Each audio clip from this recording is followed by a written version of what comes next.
भारत माता की इनकलाब वंदे वंदे। నమస్తే friends, welcome to our channel. Kejriwal jail నుండి బయటికి వస్తూనే చాలా పెద్ద బాంబ్ పేల్చడం జరిగింది. బీజేపీ పైన ఒక మిసైల్ లాంటి మాటలు పేల్చడం జరిగింది. బీజేపీకి చాలా గట్టిగా తగిలే విధంగా ఈరోజు కేజ్రీవాల్ మాట్లాడడం జరిగింది. एक बेहद खतरनाक मिशन चालू किया हुआ है प्रधानमंत्री जी ने, बहुत ही खतरनाक। देशवासियों को ये समझने की, अब जब मैं बोलने जा रहा हूं, समझने की जरूरत है। उस मिशन का नाम है वन नेशन वन लीडर। देश के सारे नेताओं को खत्म करना चाहते हैं मोदी जी, और इसको दो स्तर के ऊपर इस मिशन को चला रहे हैं। जितने विपक्ष के नेता हैं उनको जेल भेजेंगे, और जितने बीजेपी के नेता हैं उनको सबको निपटा देंगे, उनकी राजनीति खत्म करते जाएंगे, उनको सबको निपटाते जाएंगे। विपक्ष के अंदर आज इन्होंने मनीष सिसोदिया को जेल भेज दिया, संजय सिंह को जेल भेज दिया, सत्येंद्र जैन को जेल भेज दिया, केजरीवाल को जेल भेज दिया, हेमंत सोरेन को जेल भेज दिया, ममता दीदी के कई मंत्रियों को जेल भेज दिया, स्टालिन के कई मंत्रियों को जेल भेज दिया, केरला के सीएम के पीछे पड़े हैं। अगर ये चुनाव जीत गए, मेरे से लिखवा लो एफिडेविट के ऊपर, थोड़े दिन के बाद ममता दीदी जेल में होंगी, तेजस्वी यादव जेल में होगा, स्टालिन साहब जेल के अंदर होंगे, पिनरई विजयन जेल के अंदर होंगे, उद्धव ठाकरे जेल के अंदर होंगे, जितने विपक्ष के नेता ये सारे जेल के अंदर होंगे। अगर ये चुनाव जीत गए, इन्होंने बीजेपी का एक नेता नहीं छोड़ा। आडवाणी जी की राजनीति खत्म कर दी इन्होंने, मुरली मनोहर जोशी की राजनीति खत्म कर दी, सुमित्रा महाजन की, शिवराज सिंह चौहान जिसने मध्य प्रदेश का चुनाव जीत के दिया इन लोगों ने, शिवराज सिंह चौहान ने उसको मुख्यमंत्री नहीं बनाया, उसकी राजनीति खत्म कर दी। वसुंधरा राजे की राजनीति खत्म कर दी इन्होंने, खट्टर साहब की राजनीति खत्म कर दी, डॉक्टर रमन सिंह की राजनीति खत्म कर दी। अब अगला किसका नंबर है? योगी आदित्यनाथ। अगर ये चुनाव जीत गए, मेरे से लिखवा लो, 2 महीने के अंदर उत्तर प्रदेश का मुख्यमंत्री बदल देंगे। योगी आदित्यनाथ की राजनीति खत्म करेंगे, उनको भी निपटा देंगे। यही तानाशाही है दोस्तों। वन नेशन वन लीडर ये चाहते हैं, एक ही तानाशाह इस देश के अंदर बचेगा, एक ही तानाशाह इस देश के अंदर बचेगा। ఇది చాలా చాలా బీజేపీకి చాలా నష్టం చేసే ఈ మాటలు. అసలు ఈ ఎలక్షన్స్ ముందు కేజ్రీవాల్ బయటికి రాడని అనుకున్నారు, కానీ సరైన సమయంలో కేజ్రీవాల్ గారు బయటికి రావడం జరిగింది. వస్తూనే ఇలాంటి మాటలతో, ఇలాంటి ఒక మిసైల్ లాంటి మాటలతో ప్రజల్లోకి రావడం జరిగింది. ఇప్పుడు ఆ మాటలు బీజేపీకి ఏ విధంగా నష్టం చేస్తాయి అనేది మనకు క్లియర్గా ఇక్కడ అర్థమవుతుంది. తాను ఒక్కొక్క మాటలో చాలా అర్థం ఉంది. బీజేపీ చేస్తున్న అక్రమాలను కేవలం ఒక 2 నిమిషాల్లో తను ఏ విధంగా ఏం చేయబోతున్నాడు, వాళ్ళ ప్లాన్ ఏంటి, కేవలం ప్రతిపక్షాలనే కాదు, బీజేపీలో ఎదుగుతున్న ఒక్కొక్క నేతను ఏ విధంగా ఎదగకుండా చేస్తున్నారు, వన్ నేషన్ వన్ లీడర్ అనే కాన్సెప్ట్ ముందుకు తీసుకువెళ్ళడం జరుగుతుంది. ఇదే డిక్టేటర్షిప్ అని ధృవరాటి గారు ఇంతగా మొత్తుకున్నా కూడా మనము అర్థం చేసుకోలేకపోవడము, చాలామంది చాలా విధాలుగా చెప్తున్నారు. బీజేపీ వస్తే రాజ్యాంగాన్ని కూడా మార్చగలము, రాజ్యాంగం మా చేతిలోనే ఉంది, రాజ్యాంగం మార్చే హక్కు మా దగ్గరే ఉంది అని.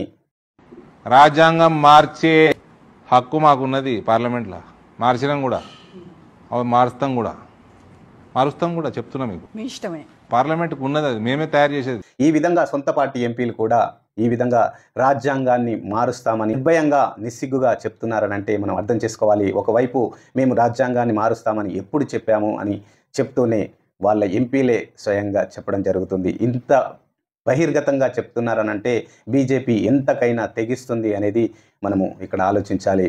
అసలు జైలు నుండి ఏ విధంగా బయటికి రావడం జరిగింది అనేది, అక్కడ బెయిల్ ఇవ్వడానికి మెయిన్ రీజన్ ఏంటి అనేది, బీజేపీ ఎంత ట్రై చేసినా కూడా కేజ్రీవాల్ గారికి ఈరోజు బెయిల్ రావడం జరిగింది. అది ఏ విధంగా బెయిల్ రావడం జరిగింది, 16 నెలలు టైం ఉన్నా కూడా ఇప్పుడే ఎలక్షన్స్ ముందే కేజ్రీవాల్ని అరెస్ట్ చేయడానికి మెయిన్ రీజన్ ఏంటి అని సుప్రీంకోర్టు బీజేపీని కూడా అడిగింది. అదే కారణంతో, అదే రీజన్తో ఇప్పుడు కేజ్రీవాల్కు ఇంటర్న్ బెయిల్ అయితే తనకు రావడం జరిగింది. కేజ్రీవాల్ అంటే ఈరోజు ఒక మనిషి కాదు, ఒక వ్యవస్థ అని తనే చెప్తున్నాడు. ఆమ్ ఆద్మీ పార్టీ అంటే ఈరోజు పార్టీ అనేది చిన్నదే కావచ్చు, కానీ ఆలోచన అనేది చాలా పెద్దదు.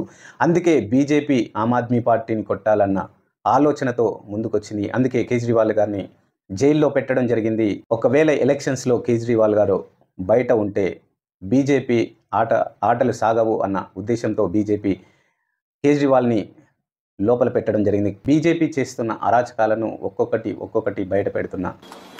दोस्तों, हमारी आम आदमी पार्टी एक छोटी सी पार्टी है, 2 राज्यों के अंदर है, अभी 10 साल पुरानी पार्टी है। हमारी पार्टी को कुचलने में, खत्म करने में प्रधानमंत्री जी ने कोई कसर नहीं छोड़ी। एक साथ हमारी पार्टी के 4 टॉप के नेता जेल भेज दिए एक साथ। अरविंद केजरीवाल, मनीष सिसोदिया, संजय सिंह, सत्येंद्र जैन। बड़ी बड़ी पार्टियों के अगर 4 टॉप के नेता जेल चले जाएं, पार्टी खत्म हो जाती है। आम आदमी पार्टी के 4 टॉप के नेता इन्होंने जेल भेज दिया। उन्होंने सोचा कि पार्टी खत्म हो जाएगी, लेकिन ये पार्टी नहीं है, ये एक सोच है। जितना ये खत्म करना चाहते हैं उतना ये बढ़ती जाती है। సో ఫ్రెండ్స్, అర్థం చేసుకోవాలి, నెక్స్ట్ ఎలక్షన్స్లో ప్రజలు ఎవరిని గెలిపిస్తారు, ఎవరికి పట్టం కడతారు. సో ఫ్రెండ్స్, ఆలోచించండి. బీజేపీకి ఓటేస్తే ఏం జరగబోతుంది అనేది అందరూ ఆలోచించాలి. ఆలోచించి ఓటేయాలి. ఓటింగ్ మాత్రం కంపల్సరీ వినియోగించుకోవాలి. బీజేపీ లెక్కతేలే ఎలక్షన్స్ ఇవి. బీజేపీని బొందబెడతారా లేదా బీజేపీకి మళ్ళీ పట్టం కడతారా? జూన్ 4 వరకు వేచి చూడాల్సిందే. प्रधानमंत्री जी कह रहे हैं मैं भ्रष्टाचार से लड़ रहा हूं। देश के सबसे बड़े चोर, उचक्के और डकैतों को उन्होंने अपनी पार्टी में शामिल कर लिया। जिन लोगों को 10 दिन पहले मोदी जी कहते थे 70,000 करोड़ का इसने घोटाला कर दिया, थोड़े दिन के बाद उसी आदमी को अपनी पार्टी में शामिल करके किसी को डिप्टी सीएम बना देते हैं, किसी को मंत्री बना देते हैं और उनके सारे ईडी और सीबीआई के मामले खत्म कर देते हैं और कहते हैं मैं भ्रष्टाचार से लड़ रहा हूं। मैं मोदी जी को कहना चाहता हूं, भ्रष्टाचार से अगर लड़ाई लड़नी है तो केजरीवाल से सीखो। प्रधानमंत्री जी, भ्रष्टाचार के खिलाफ लड़ाई केजरीवाल ने लड़ी है। 2015 में जब दिल्ली में हमारी सरकार बनी थी, हमारे एक मंत्री का एक ऑडियो मेरे पास किसी ने व्हाट्सएप कर दिया। उस ऑडियो में मेरा मंत्री किसी दुकान वाले से 5 लाख रुपए मांग रहा था। किसी मीडिया वाले को नहीं पता था, विपक्ष को नहीं पता था। आप लोगों को याद होगा, मैंने अपने खुद मंत्री को सीबीआई के हवाले कर दिया, जेल भेज दिया था अपने मंत्री को। ये होती है भ्रष्टाचार के खिलाफ लड़ाई।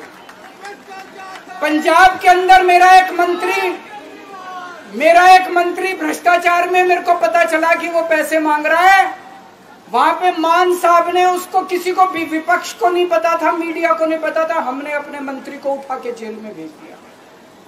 तुम देश के सारे चोर उचक्के डकैतों को अपनी पार्टी में शामिल कर लो और केजरीवाल को जेल भेज दो और कहो मैं भ्रष्टाचार के खिलाफ लड़ रहा हूं। तो आप भ्रष्टाचार के खिलाफ नहीं लड़ रहे प्रधानमंत्री जी। आप देशवासियों को बेवकूफ मत समझो। देश बच्चे की जुबान के ऊपर हो रहा है कि सारे चोर चक्कों को अपनी पार्टी में शामिल करके और ईडी और सीबीआई के सारे केस उनके रफा दफा कर दो। केजरीवाल को क्यों गिरफ्तार किया? केजरीवाल को गिरफ्तार करके उन्होंने एक मैसेज दिया है सारे देश को कि अगर मैं केजरीवाल को गिरफ्तार कर सकता हूं तो किसी को भी गिरफ्तार कर सकता हूं। వెళ్తూ నా ఛానల్కి అయితే సబ్స్క్రైబ్ చేయండి. అలాగే వీడియోని లైక్ చేసి చాలా మందికి వెళ్ళే విధంగా షేర్ చేయండి. కమెంట్ రూపంలో మీ అభిప్రాయాలను తెలియజేయండి. నాకు నెక్స్ట్ వీడియో చేయడానికి చాలా ఉపయోగపడుతుంది. అంతవరకు చూస్తూనే ఉండండి. మీ journalist KNR. Thank you so much. Thank you.